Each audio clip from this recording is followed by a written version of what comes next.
Hello बच्चों, आज हम किसी भी लाइन के स्लोप को कैसे फाइंड आउट करते हैं उसके लिए हम डेरिवेशन करने वाले हैं उस फॉर्मूले का। तो इसके लिए हम क्या काम करेंगे, सबसे पहले इस 2D प्लेन पर एक्स एक्सिस और वाई एक्सिस ड्रॉ कर लेते हैं। तो ये मान लेते हैं हमारे पास हो गई वाई एक्सिस और ये हो गई हमारी एक्स एक्सिस। अब एक लाइन ड्रॉ कर लेते हैं जिसका हमें स्लोप फाइंड आउट करना है।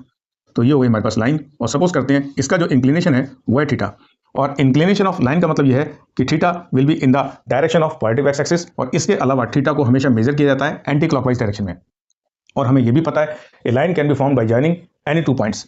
तो एक पॉइंट हम यहाँ सेलेक्ट कर लेते हैं ए और इसके कोऑर्डिनेट सपोज कर लेते हैं x1, y1, और एक और पॉइंट ले लेते हैं बी और इसके कोऑर्डिनेट सपोज कर लेते हैं x2, y2। अब हमें निकालना है स्लोप ऑफ ए लाइन को। तो स्लोप ऑफ ए लाइन, इसको जनरली हम m से रिप्रेजेंट करते हैं और इसकी वैल्यू आती है tan थीटा के बराबर। अब इस केस में हम tan थीटा को कैसे निकालें, तो इसके लिए हम क्या काम करेंगे, ए और बी पॉइंट से परपेंडिकुलर ड्रॉ करेंगे एक्स एक्सिस पर।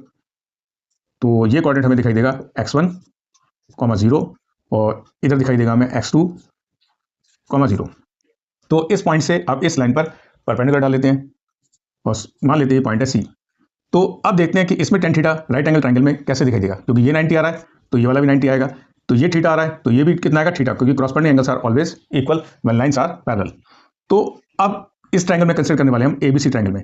तो ये रहेगा हमारे पास परपेंडिकुलर और ये हो जाएगा हमारे पास बेस। तो उसके हिसाब से हम tan थीटा की वैल्यू को निकाल पाएंगे।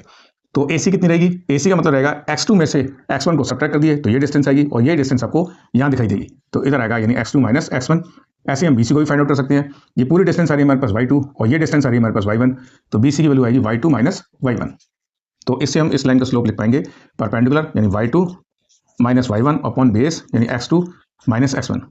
तो इस फॉर्मूले की हेल्प से हम किसी भी लाइन के स्लोप को फाइंड आउट कर सकते हैं। तो अब कुछ इससे रिलेटेड इंपॉर्टेंट पॉइंट्स नोट कर लेते हैं। तो सबसे पहले देखते हैं रेंज ऑफ थीटा। तो थीटा कहाँ से कहाँ तक रहेगा, थीटा की जो वैल्यू होगी वो 0 से लेकर के 180 डिग्री तक।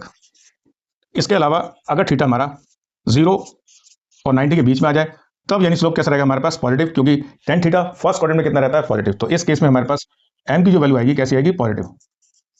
और अगर हमारे पास थीटा 90 और 180 के बीच में दिखाई दे तो इस केस में हमारे पास इसका जो स्लोप आएगा वो आ जाएगा नेगेटिव, क्योंकि tan थीटा की जो वैल्यू होती है सेकंड क्वाड्रेंट में कैसी रहती है, नेगेटिव।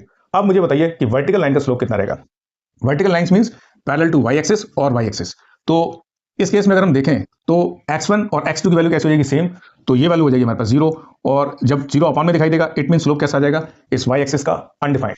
ऐसे हम बता सकते हैं कि स्लोप ऑफ एक्स एक्सिस या ऐसी लाइंस जो कि पैरेलल होंगी एक्स एक्सिस के साथ, उनका स्लोप कितना रहेगा। तो उस केस में हमारे पास ये जो इंक्लिनेशन एंगल हो जाएगा वो 0, और tan 0 की वैल्यू कितनी होती है, 0। तो यानी एक्स एक्सिस का स्लोप हमेशा 0 रहेगा और वाई एक्सिस या वर्टिकल लाइंस का जो स्लोप रहेगा that is perpendicular on X axis is undefined. तो I hope you understand this concept.